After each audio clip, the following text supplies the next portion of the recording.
Bonjour. Christian, vous nous appelez parce que malheureusement, vous avez été victime d'un drame personnel. Il y a 25 ans, votre fille a été assassinée. Voilà, par un dit malade, qui est rentré dans le salon de coiffure et qui a tiré sur ma fille et sur sa patronne et qui a tué ma fille en lui tirant une balle en pleine tête. Elle avait quel âge votre fille ? Ma fille avait 17 ans. Et depuis, je me bats. J'ai monté une association qui s'appelle Association Delphine Sandrine. Et je me bats parce que, d'abord, à l'époque, il n'y avait rien. C'est-à-dire qu'il n'y avait pas de procédure, rien. On recevait un papier comme quoi il y avait non-lieu pour irresponsabilité pénale, article 121 du Code pénal. Et comme un chien écrasé au bord de la route, quoi, exactement pareil. On recevait un papier terminé et on n'avait rien. Bon, ce qu'il faut savoir, c'est que d'abord, nous, on a réussi à faire passer un texte de loi, qui est la loi Dati, Oui. bon, et on a fait passer d'autres textes, et on est encore en train de se battre et de faire des propositions. Que permettent ces textes ? Ce texte permet déjà d'avoir une inscription au casier judiciaire qui n'existait pas. Je vous citerai le cas de Tarare, où le malade a tué 4 fois. 4 fois irresponsable, 4 fois relâché, 4 fois récidiviste. Je vous citerai d'autres cas comme ça, nombreux. Bon, donc déjà, il y a une inscription au casier judiciaire et il y a ces fameuses règles de sûreté. Alors moi, depuis 25 ans, je suis les événements qui se passent. C'est bien ces règles de sûreté. Mais qui les surveille ? Personne. Qui les applique ? Personne. Regardez le cas de l'institutrice d'Albi qui a été assassinée. Oui. Eh bien, le médecin psychiatre ne la voyait pas en consultation. Elle devait se rendre régulièrement, elle n'y allait pas. Personne n'a rien signalé, ni rien. On n'a rien signalé jusqu'à temps qu'elle récidive de nouveau. Voilà le problème. Et l'homme qui a assassiné votre fille était connu pour avoir des antécédents psychiatriques ou autres. Le problème, c'est qu'à l'époque, et encore même maintenant, rapport Bourgelin, rapport Garot, etc., dès qu'il y a irresponsabilité pénale, toute enquête s'arrête. Parce qu'on ne fait pas une enquête pour rien. C'est pas moi qui le dis, ce sont des gens qui ont fait des rapports et qui sont des juristes, des médecins psychiatres, etc., etc. Bon, donc on ne savait pas. Moi, j'ai fait ma propre enquête. Je me suis aperçu que oui, il avait des antécédents. Il s'est battu avec son fils à coups de couteau, il se promenait dans la commune avec un fusil constamment, et personne ne faisait rien. Il y a la responsabilité de la commune, surtout que c'est ton fils le premier adjoint. Il sortait ses poubelles la nuit parce qu'il voulait pas qu'on regarde ce qu'on mange, il accusait les gens de rentrer chez lui. Voilà. Bon. Donc l'homme qui a assassiné votre fille était quelqu'un qui aurait dû déjà être suivi. Voilà, être suivi et peut-être enfermé aussi. Être enfermé, peut-être pas, mais au moins être suivi. Un encadrement. Déjà, la moindre chose, bon, mais ça, on dérive du sujet d'aujourd'hui, mais la moindre chose, c'est que déjà, le fils aurait dû lui retirer les 3 armes et les 100 cartouches qu'il avait chez lui. Bien sûr. Mais là, on est dans autre chose. Mais aujourd'hui, ce que je veux simplement appuyer pour aujourd'hui, il ne va pas. Cet homme a été condamné, a bénéficié de l'irresponsabilité pénale il y a 1 an, en 2022. Pour violence aggravée, pourtant. Pour violence aggravée. Qu'est-ce qu'on dit aux victimes de l'irresponsabilité pénale? Qu'est-ce que disent les psychiatres et qu'est-ce que disent certaines presses? Je suis d'accord. On a l'impression que la responsabilité pénale, c'est un permis de tuer. Alors attendez. Voilà. Non, mais si on écoute les psychiatres, si on écoute certains médecins, si on écoute certaines presses, et ce qu'on dit aux victimes, c'est qu'on leur dit il vaut mieux qu'il y ait irresponsabilité pénale, car il va être encadré, etc., que la prison, ça ne servira à rien et tout. Mais en fait, on s'aperçoit, moi je m'aperçois depuis 25 ans, qu'ils sont tous récidivistes, et ils ressortent tous.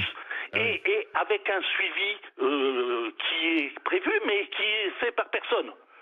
Alors nous, on a fait des véritables propositions. Je vous les ai envoyées à vous et à Olivier et tout. J'ai envoyé et je viens de relancer encore le président de la République. Il faut qu'il y ait une véritable enquête, une véritable justice pour ces victimes qu'on oublie et il faut qu'il y ait un véritable encadrement de ces malades. On a fait des propositions, ça existe en Suède, ça existe en Allemagne, ça existe en Suisse et voilà. Nous, on a fait des propositions et j'attends. Christian, en fait, ce que vous nous dites, c'est que on a eu la réaction ce matin de François Braun, mais il faudrait que le garde des Sceaux Dupond-Moretti réagisse également, parce que on a beaucoup de questions à lui poser là-dessus. Monsieur, écoutez, j'ai participé aux commissions qui a eu lieu à l'Assemblée, au Sénat, etc., sur l'irresponsabilité pénale. Monsieur Dupond-Moretti ne répond pas aux victimes. Monsieur Dupond-Moretti oublie les victimes. Il est venu sur vos antennes. Il a cité qu'il était le ministre des magistrats, des avocats. Il a même dit des prisonniers, mais jamais il ne prononce le nom des victimes. Jamais. Et ça, vous reprenez vos reportages et vous le vérifierez. Et monsieur Dupond-Moretti, je lui écris X lettres, jamais de réponse. Voilà. C'est une interpellation pour le garde des Sceaux entre ce qui s'est passé effectivement donc on s'aperçoit que c'est pas le seul cas, c'est pas un cas unique. Ce qui s'est passé aujourd'hui, malheureusement, c'est pas un cas unique. Donc il y en aura d'autres si on ne fait rien, c'est ce que vous dites. Ah, mais il y en a plus que d'autres. Il y a 400 cas par an. C'est pas moi qui le dis. Regardez le rapport Belloubet. Hein, il y a eu exactement, quand je dis 400 cas par an, si je parle d'homicide avec mort de personnes. Sinon, le rapport Belloubet donne 13 000 et quelques cas par an d'irresponsabilité pénale. Oui, mais ça veut dire qu'il y a des rapports, il y a des mesures qu'on pourrait appliquer qui sont appliquées ailleurs, mais rien ne bouge. C'est ce que vous dites, Christian. Mais il y a des rapports et rien ne bouge parce que on ne veut pas écouter les victimes, on ne veut pas progresser dans ces choses-là. Si vous reprenez les propos propres du président de la République lors de son retour d'Israël, qu'est-ce qu'il a dit? Il a dit qu'il fallait une véritable enquête. Il a dit il a dit exactement ce qu'on demande. Hein.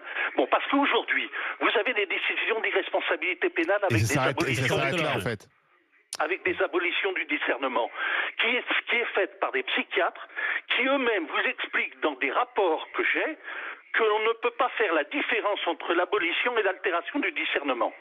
Oui.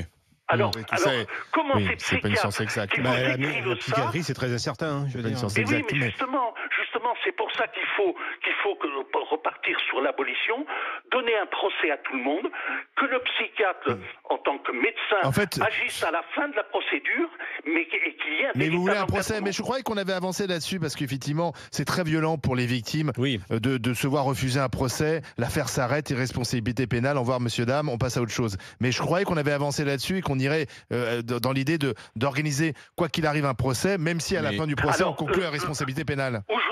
Aujourd'hui, si vous avez ce passage pour la loi Dati, mais c'est pas un procès, c'est un débat d'experts. Oui, d'accord. C'est un débat d'experts qui est contradictoire à 80%, le jugement, c'est un deuil, puisqu'ils ne sont pas d'accord. C'est vrai. Christian, je vous remercie la mise hors d'état de nuire, quoi. C'est important. Je vous remercie de ce témoignage, Christian. Merci d'avoir attiré notre attention sur quelque chose qui malheureusement dure depuis des années et des années. Ça dure encore parce que tu sais, les pompiers, quand ils éteignent un feu, ils vont toujours chercher l'origine du feu et ils doivent être sûrs d'avoir éteint l'origine du feu. Et que nous, on commande toujours l'actualité. Mais on oublie de dire que nous sommes le pays qui consomme le plus d'antidépresseurs en Europe. Nous oublions de dire qu'il y a, en tant que consommateur régulier, je m'intéresse particulièrement en ce moment, 900 000 consommateurs quotidiens de cannabis dans notre pays. On va y revenir, c'est aussi pour s'évader. Il y a aussi un nombre de personnes, parce qu'il n'y a plus de place dans les cures, de consommation d'alcool. Et en fait, on a une population qui est dépressive.